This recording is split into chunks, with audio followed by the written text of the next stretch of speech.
وَلَقَدِ اسْتُهْزِئَ بِرُسُلٍ مِّن قَبْلِكَ فَأَمْلَيْتُ لِلَّذِينَ كَفَرُوا۔ اے نبی، یہ لوگ آپ کا مذاق اڑاتے ہیں اور ایسے ایسے مطالبے کرتے ہیں کہ آپ یہ بتائیں کہ قرآن سے مردے بات کرنا شروع کر دیں، یہ کر دیں، وہ کر دیں۔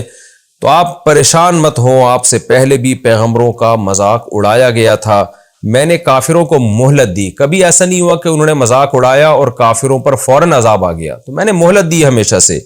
ثم اخذتهم، لیکن پھر میں نے ان مذاق اڑانے والوں کو پکڑا ہے، چھوڑا نہیں کسی کو۔ فکیف کان عقاب، تو اٹھاؤ ماضی اور پوچھو اپنے باپ داداؤں سے اور ان کھنڈرات کو دیکھو کہ میرا عذاب ہوا کیسا ان کے ساتھ۔ افمن هو قائم على كل نفس بما كسبت، قرآن کا اصل مضمون چونکہ توحید ہے، پھر اللہ اسی مضمون کی طرف آتے ہیں کہ بتاؤ جن بتوں کی تم عبادت کرتے ہو، کیا ان کی انسان پر نگرانی ہے؟ کیا یہ انسان کے اعمال کو دیکھ رہے ہیں؟ معبود ہونے کے لیے تو ایک بڑی شرط یہ ہے کہ اس کو آپ کے اعمال کا تو پتہ ہو، اس کا علم تو کامل ہو۔ تو اللہ فرماتے ہیں ایک ذات تو وہ ہے جو اللہ کی ہے، هو قائم علی کل نفس بما کسبت، وہ تو ہر نفس پہ نگران ہے، اس کے عمل کو دیکھ رہا ہے۔ اور ایک تمہارے معبود ہیں جو بند کمرے میں ہو تو بند کمرے میں ہی ہیں، جہاں بٹھا کے چلے جاؤ قیامت تک وہی رہیں گے، ان کو تمہارے اعمال کی خبر نہیں ہے، تو تم ان کو خوش کیسے کرو گے؟ معبود جس کو خوش کیا جاتا ہے عبادت کر کے، اس کو پتا تو ہوگا آپ کیا کر رہے ہیں۔ اچھا عمل کریں گے وہ ثواب دے گا آپ کو، برا عمل کریں گے وہ سزا دے گا، لیکن اس کو علم تو ہو، تو یہ علم تو اللہ کے پاس ہے۔ اس کے باوجود قرآن کہتا ہے وَجَعَلُوا لِلَّهِ شُرَكَاءَ، وہ خدا جو ہر نفس پر کی نگرانی کر رہا ہے، اس خدا کے ساتھ انہوں نے شریک ٹھہرا لیے ہیں۔ قُلْ سَمُّوهُمْ، اے نبی ان سے کہہ دیجئے ذرا ان کے نام تو بتاؤ ہمیں، وہ کون ہے؟ اصل میں انہوں نے تو نام رکھے ہوئے تھے، لات، عزا، منات، لیکن یہاں نام کا مطلب یہ ہے کہ ان کی صفات بتاؤ۔ جیسے ہم کہتے ہیں نا کہ یار ایک شخص نے دعویٰ کیا کہ میں یہ پہاڑ کو یہاں سے وہاں ہلا کے دکھاؤں گا، آپ کو پتہ ہے یہ جھوٹا دعویٰ کر رہا ہے، تو آپ کہتے ہیں یار مجھے اس کو بندے کا نام تو بتاؤ، وہ کون ہے بھائی، ہمارے سامنے تو لے کر آؤ وہ۔ تو یہ محاورے کے طور پہ کہا جاتا ہے ذرا اس بندے کا ہمیں بھی تو نام بتاؤ۔ تو مطلب یہ نہیں ہوتا کہ ان کا نام آپ بتانا شروع کر دیں، مطلب یہ کہ ایسا کوئی بھی نہیں کر سکتا۔ تو اللہ بھی فرماتے ہیں کہ تم نے جن کو اللہ کے ساتھ شریک ٹھہرا لیا، ذرا ہمیں ان کے نام تو بتاؤ، ہم بھی تو سنیں کون اتنا پاورفل ہے جو اللہ جیسا ہو سکتا ہے۔ اور اگر نام نہیں بتا سکتے اس کا تو پھر ام تنبئونہ بما لا یعلم فی الارض، کیا تم اللہ کو ایسی بات بتا رہے ہو کہ جس کا اللہ کو بھی علم نہیں ہے؟ کیا مطلب تم جب یہ دعویٰ کرتے ہو نا کہ یہ بھی معبود ہیں، ان کے پاس بھی اختیارات ہیں، تو ایسی چیز کا دعویٰ کر رہے ہو جس کا اللہ کو بھی علم نہیں ہے۔ اور اللہ کو علم کیوں نہیں ہے؟ اس لیے کہ یہ علم دنیا میں ہے ہی نہیں۔ یعنی اللہ کے علم میں جو بات ہے وہ تو یہ ہے کہ یہ عبادت کے قابل نہیں ہے، اور تم اللہ کو ایسی بات بتا رہے ہو جو اللہ کے علم میں نہیں ہے، کیونکہ اللہ کا علم تو صحیح ہوگا نا، غلط بات کا تھوڑی اللہ علم رکھے گا۔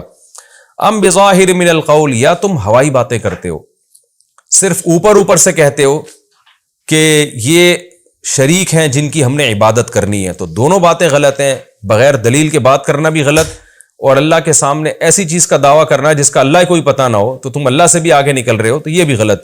پھر صحیح کیا ہے؟ اللہ نے آگے صحیح بات بتائی، بل زُیِّنَ لِلَّذِینَ کَفَرُوا، بلکہ بات اصل میں یہ ہے کہ کافروں کے لیے مزین کر دیا گیا ہے مکرہم، ان کا مکر و فریب، اپنے باپ دادا کی اندھی تقلید، اس میں یہ شرک کرتے ہیں، شرک چھوڑیں گے تو خاندان بائیکاٹ کرے گا، تو اپنے دنیاوی مفاد کی وجہ سے ان کی اس برائی کو شیطان نے ان کے سامنے مزین کر دیا ہے، ایک گندے عمل کو اچھا بنا کے پیش کیا ہے، جس کا نتیجہ کیا نکلا؟ وَصُدُّوا عَنِ السَّبِيلِ، اور سیدھے راستے سے ان کو روک دیا گیا ہے۔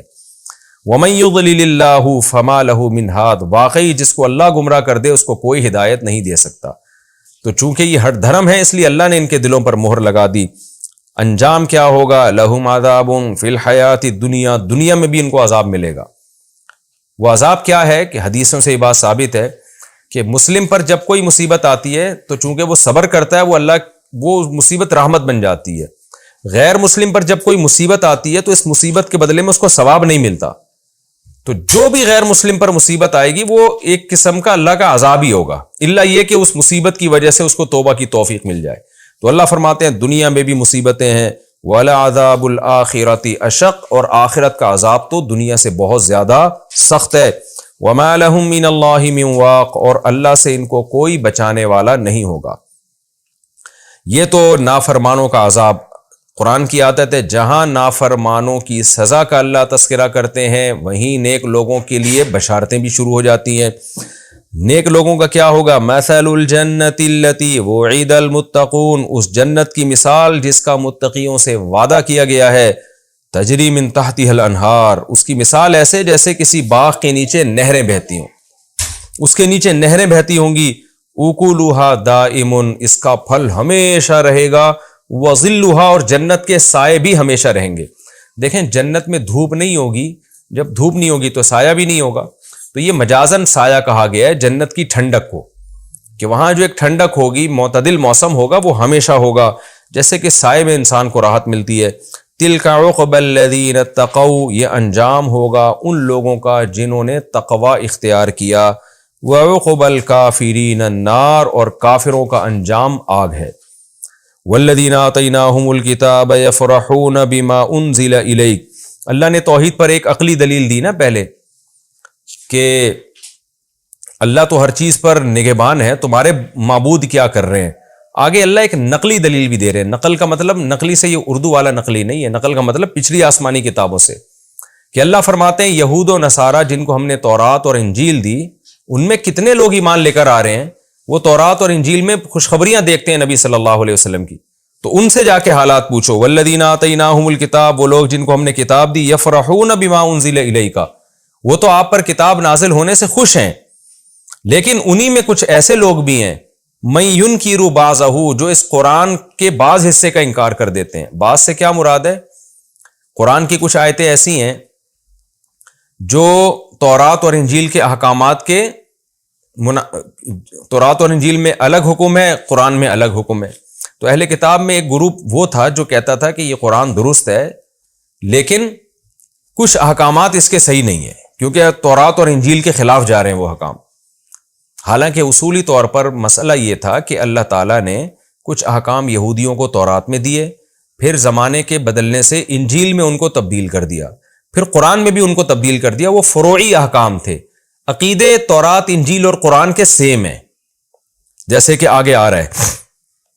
تو اہل کتاب پر رد کیا جا رہا ہے کہ وہ اہل کتاب جو اس کے بعض حصے کا انکار کرتے ہیں فروعی مسائل کی وجہ سے، وہ غلطی پر ہیں۔ کیوں؟ آگے قرآن کہتا ہے قل انما امرت، اے نبی آپ ان سے کہہ دیجئے مجھے یہ حکم دیا گیا ہے ان اعبد اللہ، کہ میں اللہ کی عبادت کروں، ولا اشرک بہ، اور اس کے ساتھ شریک نہ کروں۔ اس مضمون میں تو تورات اور انجیل اور قرآن سیم ہے، باقی فروعی مسائل میں تو زمانے کے لحاظ سے تبدیلی ہو سکتی ہے، وہ تو پھر انجیل والوں کو چاہیے تورات کا بھی انکار کریں۔ تو یعنی قرآن نے ان اہل کتاب کا تذکرہ کیا جو قرآن پر ایمان لاتے ہیں۔ ظاہر ہے وہ اہل کتاب جو ایمان نہیں لائے ان کا تو تذکرہ نہیں ہو رہا، ان کا تذکرہ کیا جن کو جو ایمان لے کر آتے ہیں۔ پھر ان میں دو جماعتوں کا اللہ نے ذکر کیا، کچھ تو ہے جو پورے مسلمان ہو گئے، کچھ کہتے ہیں بھائی یہ پوری کتاب کو ہم نہیں مانتے، لیکن قرآن کے بعض حصے کا انکار پوری کتاب ہی کا انکار ہے اللہ کی نظر میں۔ تو ان کا جواب دیا جا رہا ہے کہ اے نبی آپ ان سے کہہ دیجئے کہ مجھے یہ حکم دیا گیا ہے کہ میں اللہ کی عبادت کروں اور اس کے ساتھ کسی کو شریک نہ کروں۔ تو یہ مضمون تو تورات اور انجیل اور قرآن کا سیم ہے، تو تم کیسے قرآن کے بعض حصے کا انکار کر رہے ہو؟ فروعی مسائل کا انکار کرتے ہو، وہ تو پھر ہر زمانے کے لحاظ سے تبدیل ہوتے ہیں۔ الیہ ادعو، میں اسی اللہ ہی کی طرف لوگوں کو بلاتا ہوں اور اسی کی طرف مجھے لوٹ کر جانا ہے۔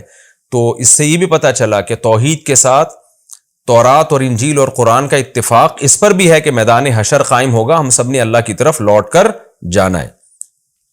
وَكَذَلِكَ أَنزَلْنَاهُ حُكْمًا عَرَبِيًّا، اس طرح ہم نے اس عربی حکم کو نازل کیا، آرڈرز کو نازل کیا عربی میں، جیسے ہم نے تورات اور انجیل کو نازل کیا نا، تو ہم نے قرآن بھی اسی طرح ہم نے نازل کیا ہے۔